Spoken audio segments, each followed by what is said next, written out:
এই লোকটি ভুলবশত পারমাণবিক বর্জ্যের পানিতে পড়ে যায়। লোকটি কোনোভাবে তীরে এসে পৌঁছায়, কিন্তু তার পুরো শরীর কালো পদার্থের স্তরে ঢেকে গিয়েছিল। সে অনেকটা দুর্বল অনুভব করতে থাকে এবং বাড়ি ফেরার পথে সে কালো রক্ত বমি করে। যখন সে ঘুমাতে যায় তখন সে অনেক ঠান্ডা অনুভব করছিল।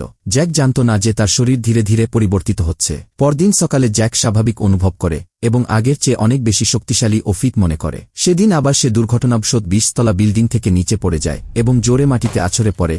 এতে তার মারা যাওয়ার কথা ছিল, কিন্তু অলৌকিকভাবে সে উঠে দাঁড়ায়। উঁচু ভবনের দিকে তাকিয়ে জ্যাক নির্বাক হয়ে যায় এবং সে আতঙ্কিত হয়ে নিজের বাড়ির দিকে দৌড় দেয় এবং সে একটানা 10 কিলোমিটার দৌড়ে বাড়িতে পৌঁছে যায়। তারপর যখন সে খাবার খাচ্ছিল তখন সে প্রতিবেশীদের তর্ক করতে শুনতে পায় এবং বিরক্ত হয়ে তাদের ভয় দেখানোর জন্য সে দরজায় একটি ঘুষি মারে, কিন্তু সে কিছুতে আন্দাজ করতে পারছিল না যে তার ইস্পাতের দরজাটাই গুড়িয়ে যাবে। জ্যাক অনুভব করে যে সে অবিশ্বাস্য রকমের শক্তিশালী হয়ে গেছে। রাগের বশে সে হিটারটিকে দুমড়ে মুচড়ে ফেলে, কিন্তু তার শক্তির প্রথম ব্যবহারটিই ছিল ভুল জায়গায়।